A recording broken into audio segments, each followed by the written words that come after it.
오늘 우리 함께 볼 말씀은 갈라디아서 3장 23절에서 29절까지 말씀입니다.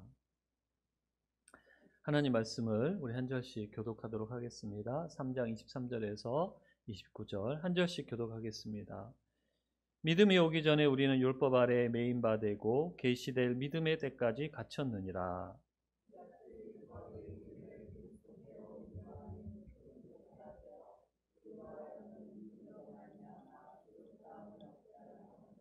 믿음이 온 후로는 우리가 초등교사 아래에 있지 아니하도다.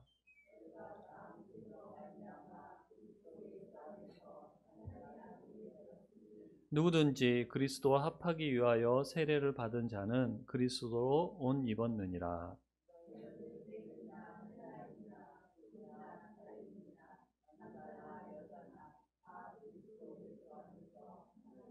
함께 너희가 그리스도의 것이면 곧 아브라함의 자손이요 약속대로 유업을 이을 자니라.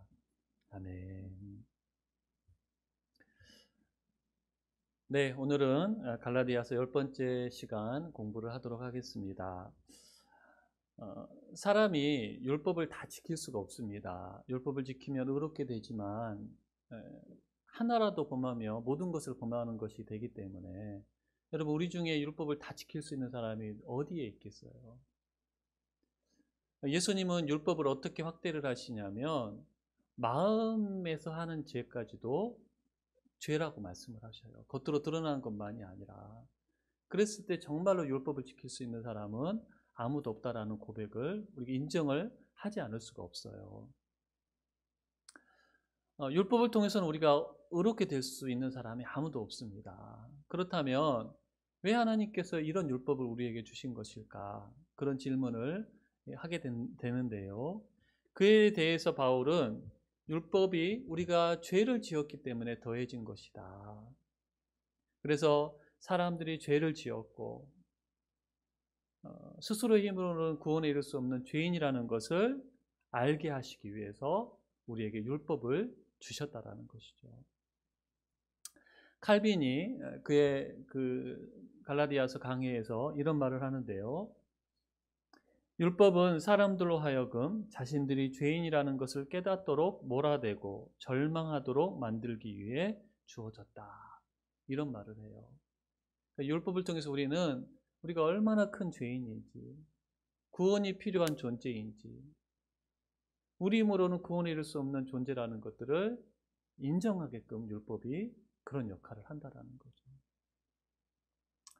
오늘 또 율법에 대한 이야기가 이어지게 되는데요. 오늘 말씀 23절부터 29절까지는 크게 두 부분으로 나눌 수가 있습니다. 먼저 23절과 23절에서는 우리 같이 한번 읽어볼까요? 그 옆에 부분만 시작. 율법 아래에 있을 때 우리가 어떠했는지에 대한 이야기를 하게 됩니다. 크게 두 가지로 이야기를 하는데 우리가 매이고 갇혀 있었고요. 초등교사의 지도를 받고 있었다. 이렇게 이야기를 해요. 매이고 갇혀 있었고 초등교사 아래에 있었다. 율법을 초등교사에 비유를 한 것인데요. 옛날 개역 한글에는 몽학선생 이런 말로 쓰였었어요. 매이고 갇혀 있었고 초등교사의 지도 아래에 있었다. 이게 바로 율법 아래에 있을 때 우리의 상태였다라는 거죠. 이것을 앞부분에서 이야기를 하고 있고요. 25절부터 29절까지에는 그 옆부분도 한번 같이 읽어보겠습니다. 시작. 네, 이제 우리가 율법에서 벗어나서 그리스도 안에 살아가게 되는데 그럴 때 우리에게 일어난 일 네 가지를 이야기를 해요. 하나님의 아들이 되고 그리스도로 옷 입게 되고 예수 안에서 하나가 되고 아브라함의 자손이 되어서 유업을 입게 되었다. 이런 말을 이제 하게 됩니다. 네, 여러분 열심히 적으시는데 뒤에 나오긴 하는데 적으셔요. 네, 하나님의 아들이 되고 그리스도로 옷을 입었고 예수 안에서 하나가 되고 아브라함이 자손이 되었다.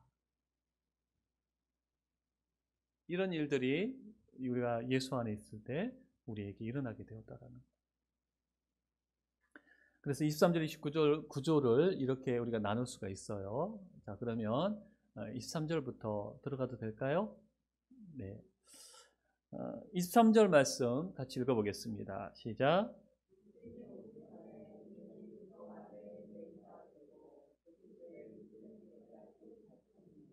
23절이 한 가지 율법 아래 있을 때 우리의 상태를 이야기해 주고 있는데요. 믿음이 오기 전, 또 믿음이 계시될 때까지, 이 말은 뭐냐면요. 구약 시대를 가리키는 말이 아니고요. 예수님을 믿음으로 얻는 구원을 알지 못하고 율법에 매여 있는 시기를 의미하는 거예요. 그러니까 율법을 의롭게 되려는 사람들, 예수 그리스도를 믿지 않고 자기의 의로 구원을 이루려 하는 사람들을 의미하는 거예요.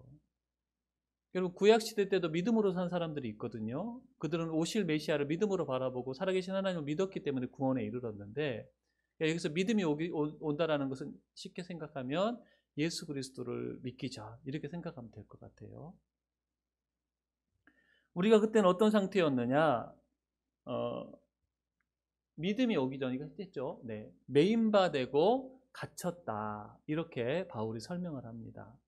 여러분, 어딘가에 매이는 것은 사실 좋은 게 아니죠. 갇힌 것도 그다지 좋은 게 아닌데, 매이다라는 말은요, 군인의 보호를 받다, 이런 말이에요.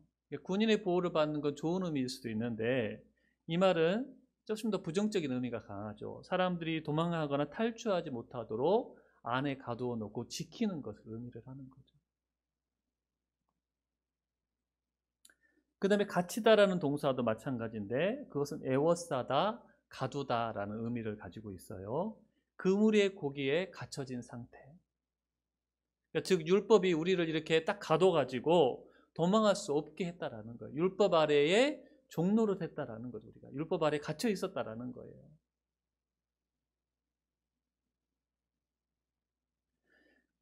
율법 아래라는 말은요, 죄의 권세 아래라는 것과 같은 의미입니다.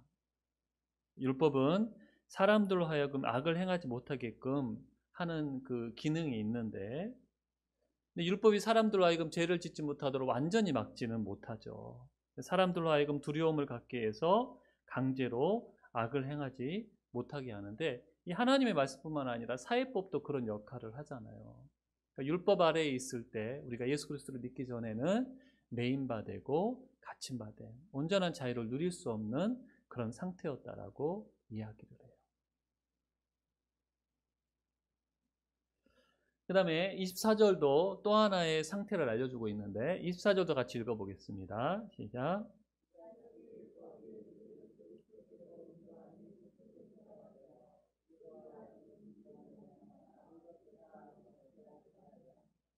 이 초등교사라는 말은요, 헬라어로 파이다 고고스라는 말이에요. 파이다 고고스라는 말인데, 헬라 시대에는 아이가 자라서 16살이 될 때까지요, 노예 한 사람을 세워가지고 그 아이를 시중을 들고 학교에까지 데려다주고 데리고 오는 그런 임무를 하게 했대요. 그래서 이제 아이를 보호하는 역할인데, 그때의 그 그림이나 그 묘사된 것을 보면요, 이렇게 매를 들고 있대요, 그 초등교사가. 그래서 아주 엄하게 그 아이를 지도를 했다라는 거죠. 이 초등교사가 뭘 하면 딱 그의 역할이 끝나게 되냐면요, 이제 전문 교사에게, 대학 교수에게 이렇게 연결해 주는 것이 초등교사의 목표였다라는 거예요. 그러니까 바울은 지금 초등교사에 뭘 비유를 하고 있냐면, 율법을 초등교사에 비유하고 있는 거예요. 율법을 초등교사. 아까 말씀드렸죠. 개역 한글에서는 몽학선생 이렇게 나와 있어요. 초등교사의 역할을 한다라는 거예요. 초등교사가 전문교사에게 아이가 자랄 때까지 데리고 있다, 보호하다가 인계하는 것처럼, 율법이 계속해서 그 아이와 함께 있는 것이 아니라 역할이 한계가 있다라는 거죠.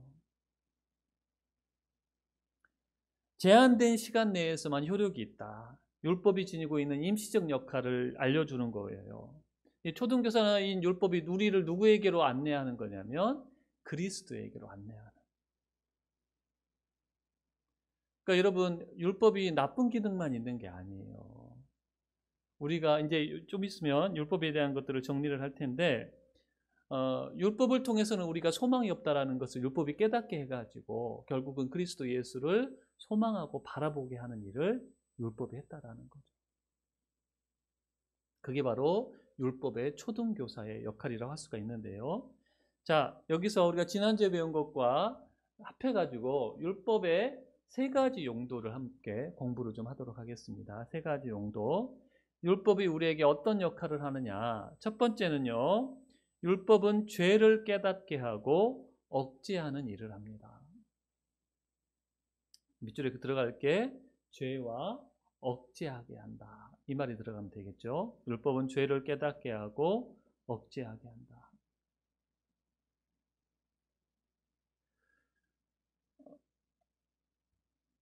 그러니까 율법이 우리가 뭐가 죄인지를 알려주고 우리가 죄를 짓고 살아가고 있다는 것을 깨닫게 해준다는 거죠.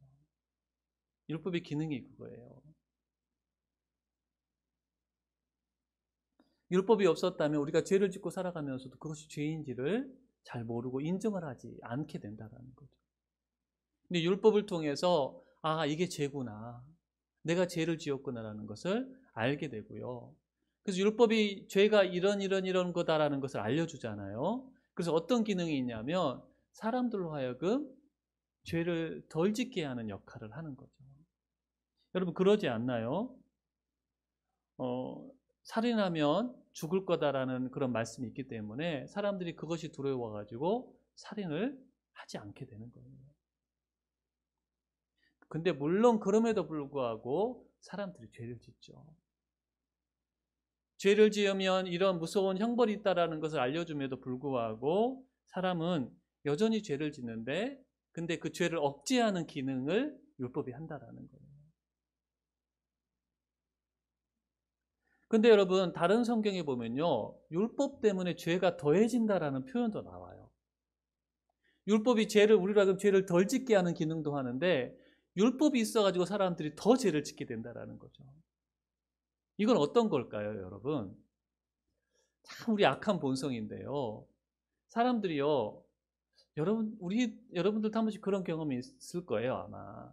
하지 말라고 하는 것은 더 하고 싶은 거예요. 금한 것을 할 때 그 느끼는 그 쾌감을 위해서 죄를 짓게 된다는 거죠. 아우구스티누스가 고백록에서 그런 이야기를, 자기 이야기를 해요. 자기가 어렸을 때, 사춘기일 때 친구들과 함께 이제 배설이를 하게 됩니다. 배나무의 열매를 따게 되는데, 많이 땄어요.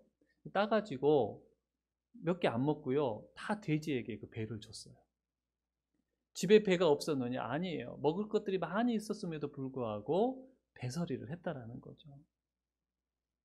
그래서 어거스틴이 뭐라고 말을 하냐면 도둑질을 해가지고 얻는 것 때문에 한 게 아니라는 거예요. 도둑질이나 잘못된 일을 할 때 그 느끼는 짜릿한 흥분을 즐기기 위해서 그 죄를 지었다라는 거예요. 배설이를 했다라는 거예요.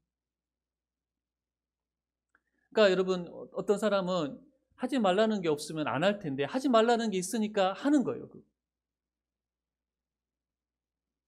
여러분 지금도 여러분 그런 모습이 있다면 그것은 그 죄라는 것 좀 알아야 돼요.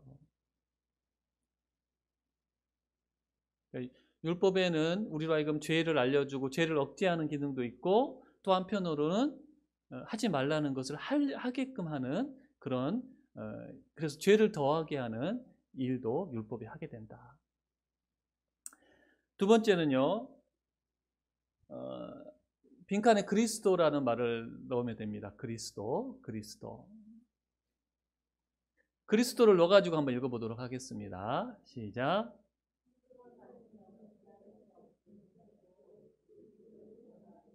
네. 내 힘으로는 구원에 이룰 수 없다라는 것들을 율법이 깨닫게 해줘가지고요. 예수님을 바라보게 한다라는 거예요. 나는 율법을 온전히 지킬 수 없는 자구나. 율법의 저주를 피할 수 없는 존재구나라는 것을 율법이 알게 해서 예수 그리스도를 바라보고 의지하고 구원을 위해서 찾게 만든 아까 말했잖아요. 초등교사가 돼가지고 우리를 그리스도께로 인도하는 역할을 율법이 한다라는 거죠. 여러분, 그런 의미에서 율법과 은혜는 서로 이렇게 대치되는 게 아니고 협력 관계에 있는 거예요. 제가 지난주 말씀을 드렸어요. 율법을 통해서 우리의 죄가 얼마나 큰지를 깨닫지 않으면 은혜가 되지 않는다라고 말씀을 드렸어요. 자신이 진 빚이 얼마나 엄청난 것인지를 모르면 그 빚을 갚아주신 예수님의 은혜와 사랑이 우리에게 그렇게 안 느껴진다는 거죠. 자신이 얼마나 악한 존재인지를 율법을 통해서 깨닫지를 못하면요, 우리가 죄의 용서를 받았다라는 것이 큰 감사로 다가오지를 않는 거예요. 율법은 우리가 은혜가 필요한 존재이고 얼마나 무력한 존재인지를 절실하게 깨닫게 해주는 거예요. 그러니까 여러분, 많은 성경학자들이 그렇게 말을 해요. 율법을 통과해서 은혜로 나아가야 된다. 자신이 얼마나 큰 죄인인지를, 십자가가 필요한 죄인인지를 깨달아야 된다. 율법은 그걸 통해서 우리로 하여금 그리스도께로 인도하는 역할을, 아주 중요한 역할을 한다는 거죠. 세 번째, 율법이 하는 역할이 있습니다. 뜻이 들어가야 되고 앞에는 즐거운이라는 말이 들어가야 돼요. 뒷부분에는 뜻, 그 다음에 즐거운. 그걸 넣어서 한번 또 읽어보도록 하겠습니다. 시작.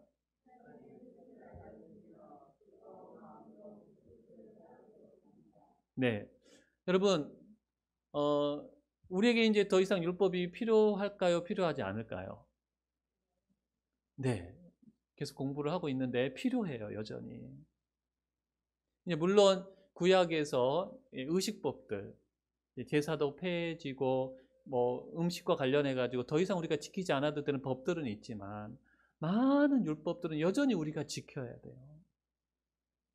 왜냐하면 그 율법이 무엇을 알려주냐면 우리를 향한 하나님의 뜻을 알려주기 때문이에요. 우리가 어떻게 살아가기를 원하시고, 하나님이 기뻐하시는 것이 무엇이고, 하나님이 싫어하는 것은 무엇이고, 우리가 어떤 일을 행하기를 원하시고, 어디로 나아가기를 원하시고, 이것들을 알려주는 게 바로 율법이거든요. 그런데 우리가 예수 그리스도를 믿기 전에는 이 율법을 지켜가지고 의롭게 되려고 했다면 지금은 그렇지 않다라는 거죠. 이미 구원을 얻은 존재로서 어떻게 하면 하나님을 기쁘시게 할까?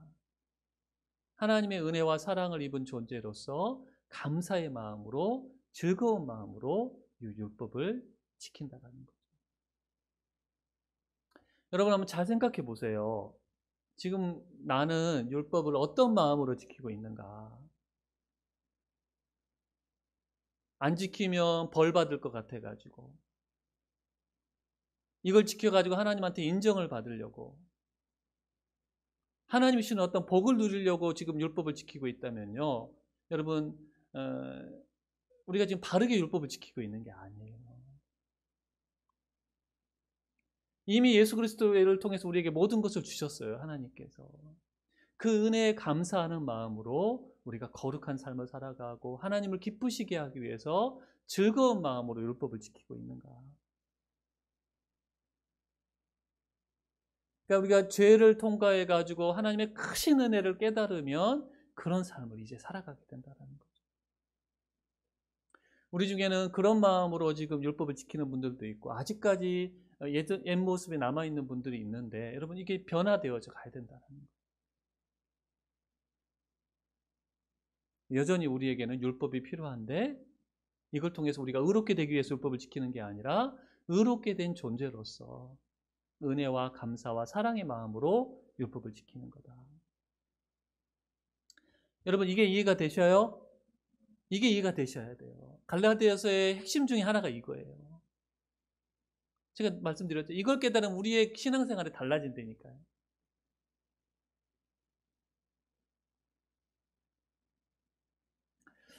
존 스토트 목사님이 율법에 대해서 이런 말씀을 하셨습니다. 우리 같이 한번 읽어보겠습니다. 시작.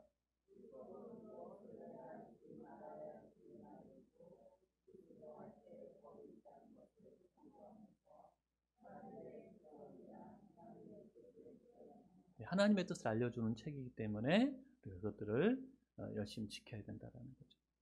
자,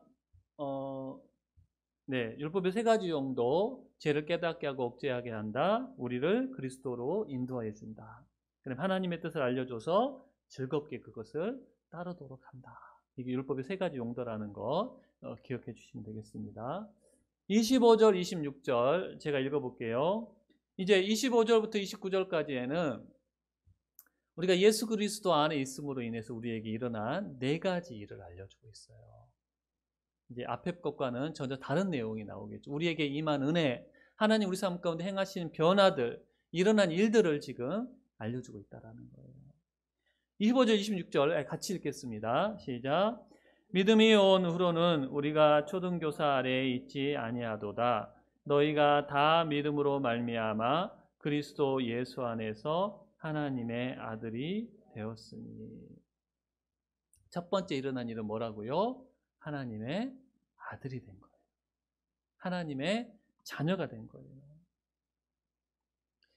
율법 아래에 있을 때에는요, 감히 우리가 하나님의 자녀라고 말할 수 없는 상태였어요.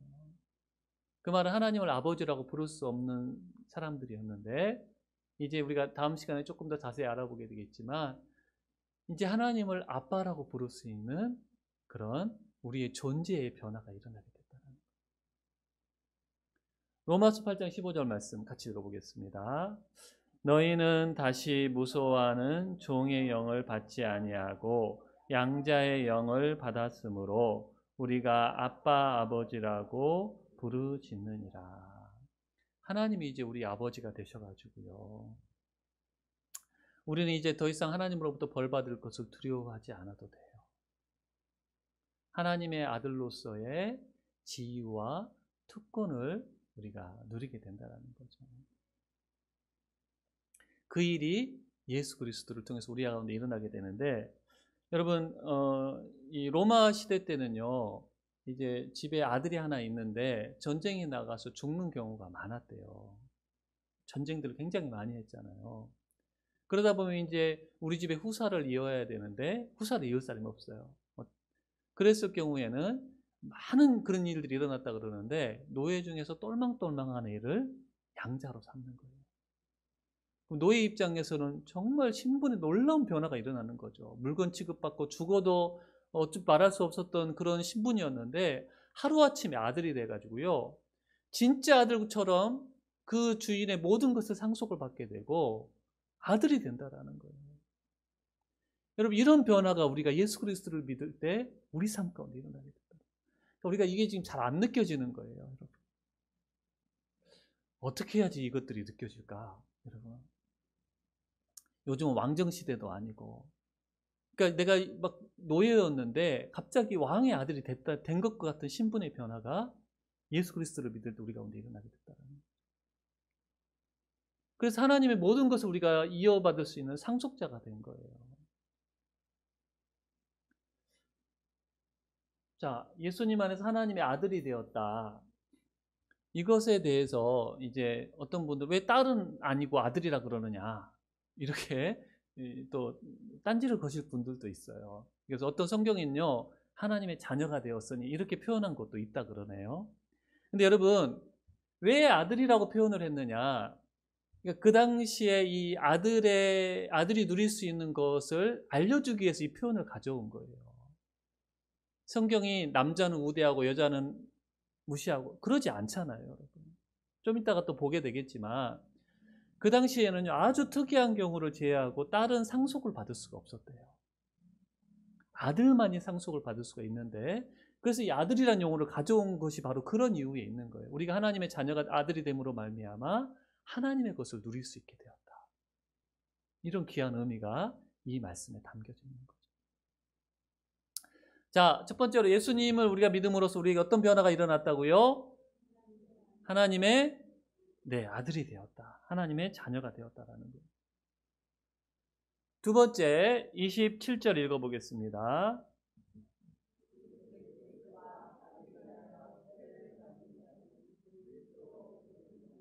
네, 두 번째 우리에게 주어진 은혜가 뭐냐면 그리스도로 옷을 입게 됐다는 거예요. 그리스도로 옷 입는다라는 말은요, 예수님께서 우리의 허물과 죄를 덮어주신다라는 의미가 담겨져 있어요. 이것은 그러니까 그리스도로 옷 입는다. 이건 바울이 즐겨 사용하던 표현이에요. 로마서 13장에 보면 오직 주 예수 그리스도로 옷 입고 정욕을 위하여 육신의 일을 도모하지 말라. 우리가 예수 그리스도로 말미암아 새로운 존재가 된 것을 예수 그리스도로 옷 입다라고 표현을 한다라는 거죠. 에베소서 말씀도 같이 읽어보겠습니다.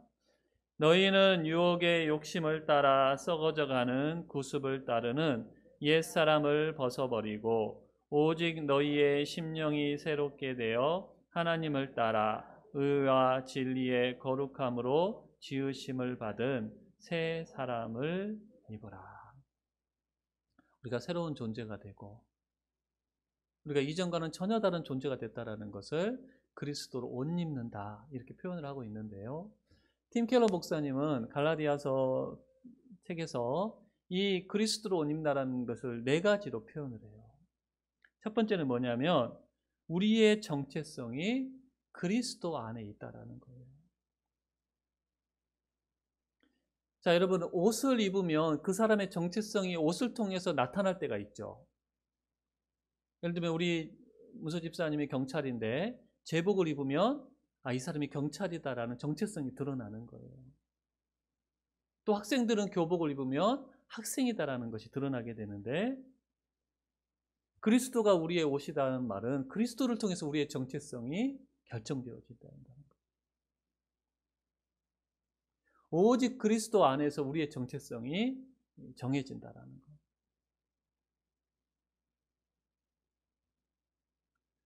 두 번째로 그리스도로 옷 입는다라는 것은요, 그리스도와 아주 가까운 사이다라는 의미예요. 여러분 옷은 어떤 소지품보다도 몸에 가까이 있잖아요. 매 순간 옷의 보호를 받고 어디에나 우리와 동행하게 되는데, 그러니까 그리스도가 우리의 옷이다라는 말은 항상 그분을 의지하고 그분을 의식하며 살아가야 된다. 그분의 임재를 연습하며 살아가야 된다. 예수님과 가까이 우리가 지내야 된다라는 것. 두 번째가 뭐라고요? 그리스도와 가까운 사이다. 옷 입는다라는 것은. 여러분 나눠드린 종이 제가 이거 안 적어드렸나요? 없어요? 네. 그래서 열심히 적으시는구나. 네. 네, 적으세요. 첫 번째는 우리의 기본 정체성이 그리스도 안에 있다. 두 번째는 그리스도와 가까운 사이다. 세 번째는 그리스도를 본받는다. 그리스도로 옷 입는다는 말은요, 그리스도를 본받는다.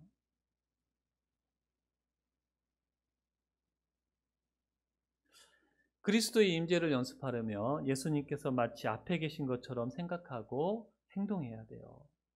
삶의 모든 영역에서 예수님을 모셔들어 가지고 예수님의 뜻에 따라 살아가야 되고 예수님의 덕과 행동을 우리가 입어야 됩니다.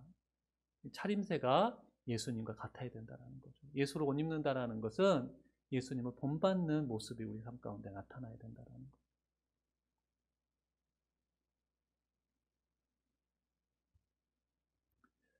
네 번째는 하나님이 우리를 받아주셨다라는 말이에요. 하나님이 우리를 받아주셨다.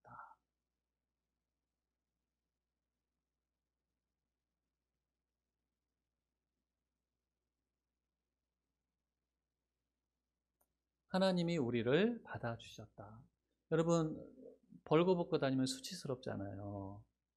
우리가 예수를 믿기 전에 우리의 모습이 그랬다라는 거죠. 우리의 죄로 인해서 우리가 부끄러운 존재였는데, 더러운 존재였는데 이제 예수 그리스도로 옷 입음으로 말미암아 그 수치와 부끄러움이 가려졌다라는 거죠.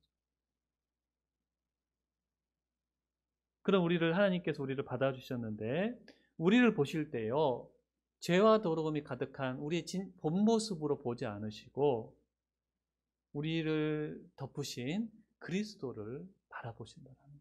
그리스도의 모습으로 우리를 보신다는 거예요.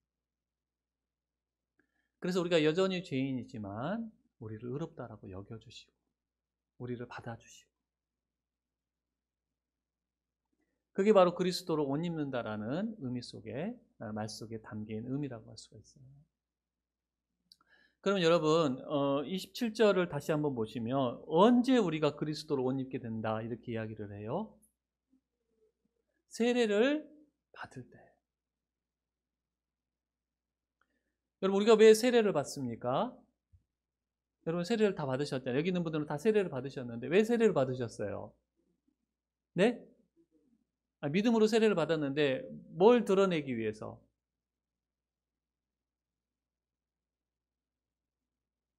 세례를 다 다시 받으셔야 되나? 왜 세례를 받았어요, 여러분? 내가 누구를 믿는다는 것을 드러내기 위해서? 예수님을 믿는다는 것을 사람들 앞에 여러분 내가 그것들을 고백하는 의미로 세례를 받은 거잖아요. 아니었어요? 빨리 고개를 끄덕여셔야지 세례를 안 받아요. 내가 예수를 믿는 사람입니다. 나는 죽었고 예수님이 나를 위해 죽으신 것을 내가 믿습니다. 그런 의미로 세례를 받는 거잖아요. 그러니까 내가 예수 그리스도를 믿습니다라는 것을 외적으로 드러내는 표지가 바로 세례라는 거죠. 세례를 받을 때 우리가 예수 그리스도 옷 입는 일이 우리 가운데 일어나게 됐다라고 말을 하는데, 자 그러면 여러분이 또 질문을 해볼게요. 그럼 세례 안 받으면 이런 일이 안 일어나요?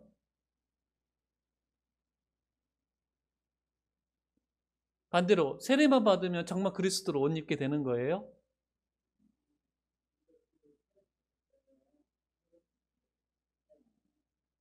네? 네. 네.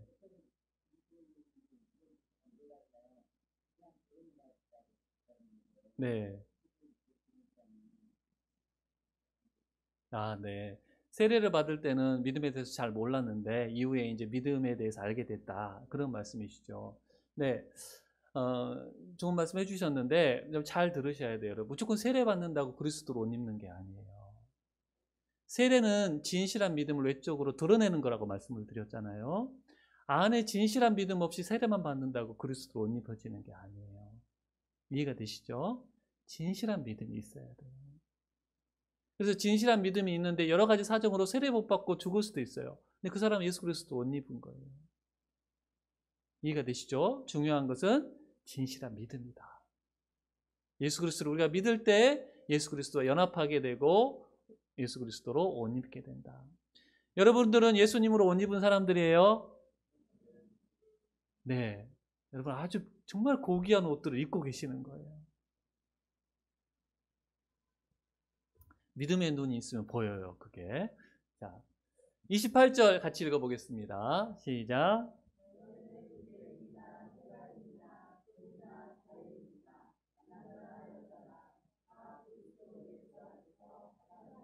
세 번째 우리에게 주어진 은혜는 뭐냐면 그리스도 안에서 하나가 된 거예요. 여러분 율법 아래에 있을 때에는요 차별이 존재해요. 왜냐하면 율법 아래에서는 모든 것이 사람의 공로로 평가가 되기 때문이요. 네가 얼마나 이것을 지켰느냐. 그 공로를 만들어내는 인종, 계층, 성별로 우월함과 열등함이 나누게 됩니다. 근데 이제 우리 예수 그리스도를 믿을 때 더 이상 우리의 공로가 아니라 예수 그리스도의 공로로 평가가 되어지기 때문에 차별이 없는 삶을 살게 된다는 거죠.